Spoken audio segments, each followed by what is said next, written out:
At last we will reveal ourselves to the Jedi. At last we will have. You will join us or die. You must. I'll show you the dark side.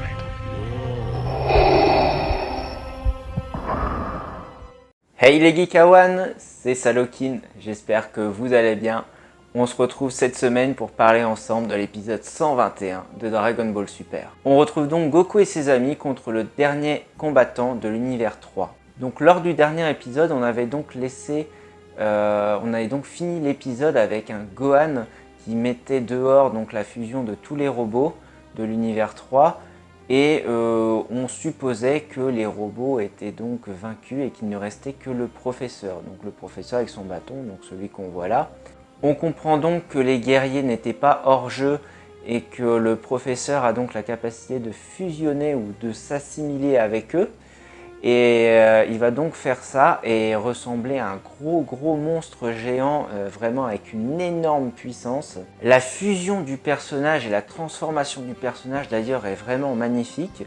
Le chara design laisse un petit peu à désirer, même s'il me rappelle fortement le personnage d'Hildegard donc dans l'OAV, l'attaque du dragon.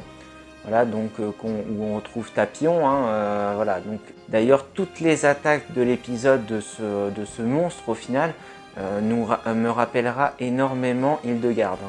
Je vais essayer de vous mettre tout le long là sur le côté des comparaisons entre Hildegard et les attaques du monstre et vous allez voir, je trouve qu'il y a énormément de ressemblances.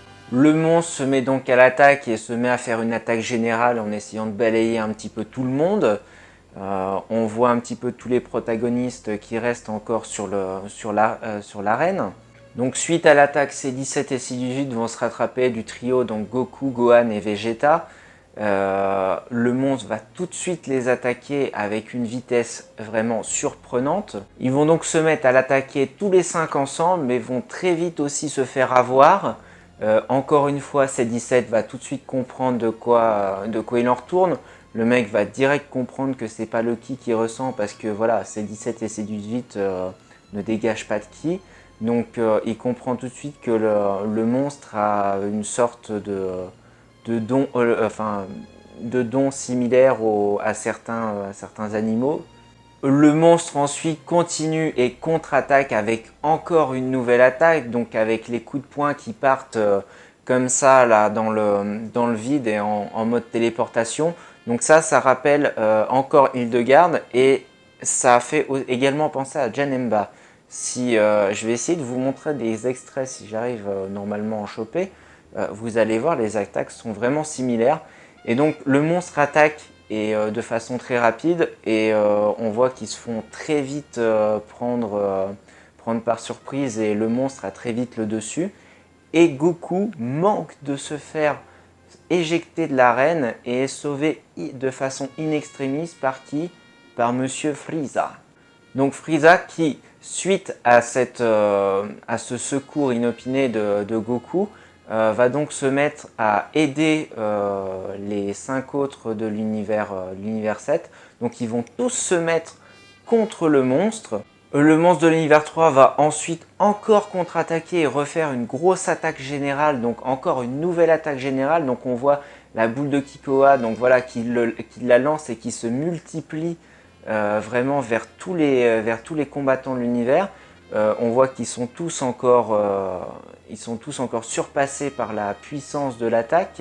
On a un C17 même qui utilise son bouclier et qui commence à sortir et se fait éjecter de l'arène.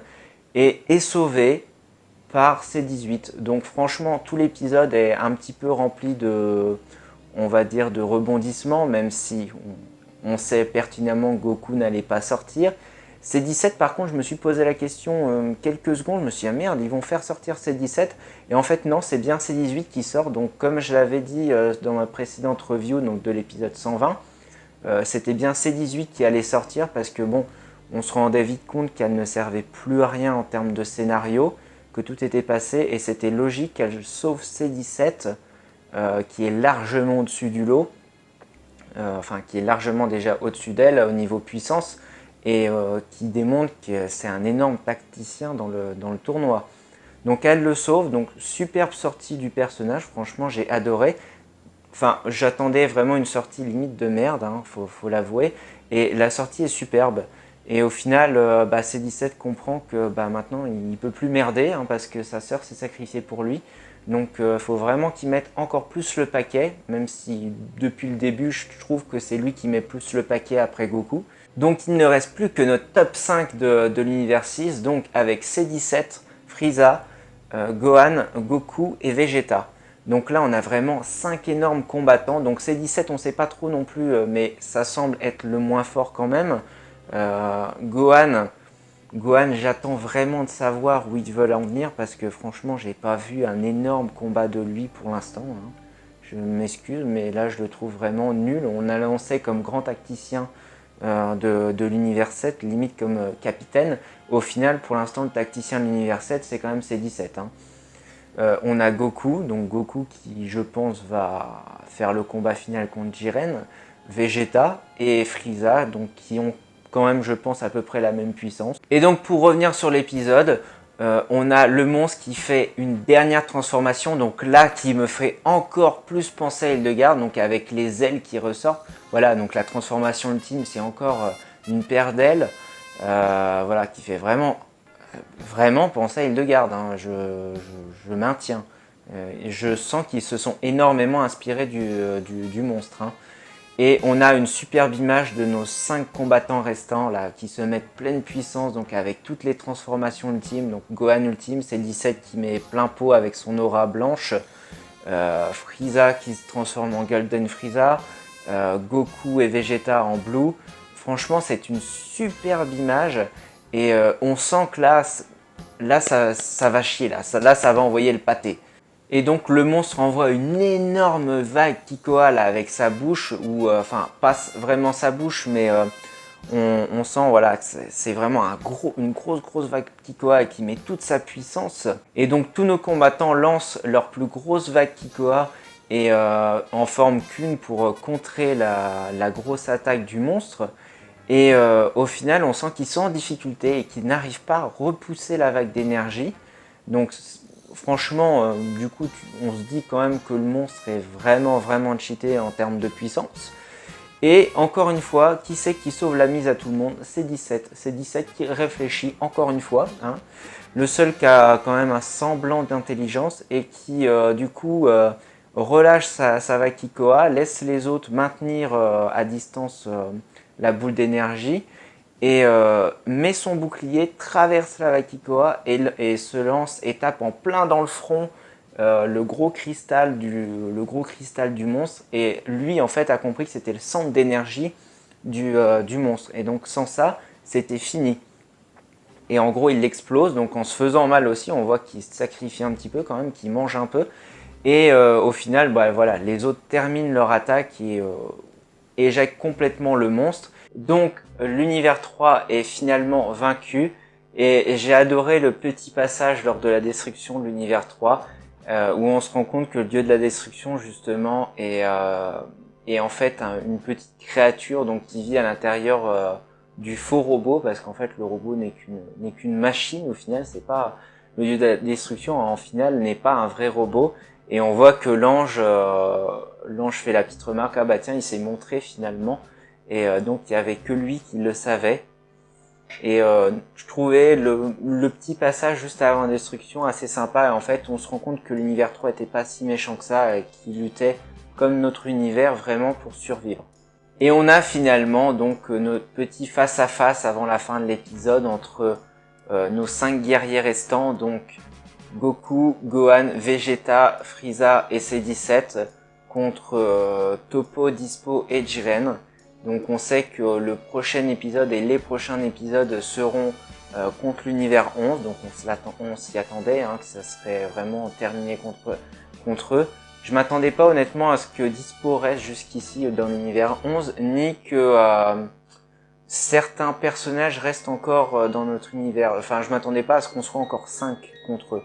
Donc je pense que les prochaines éliminations seront possiblement C17, même si je trouve ça bizarre parce que pour que C17 sorte, je le verrais bien sortir limite Dispo.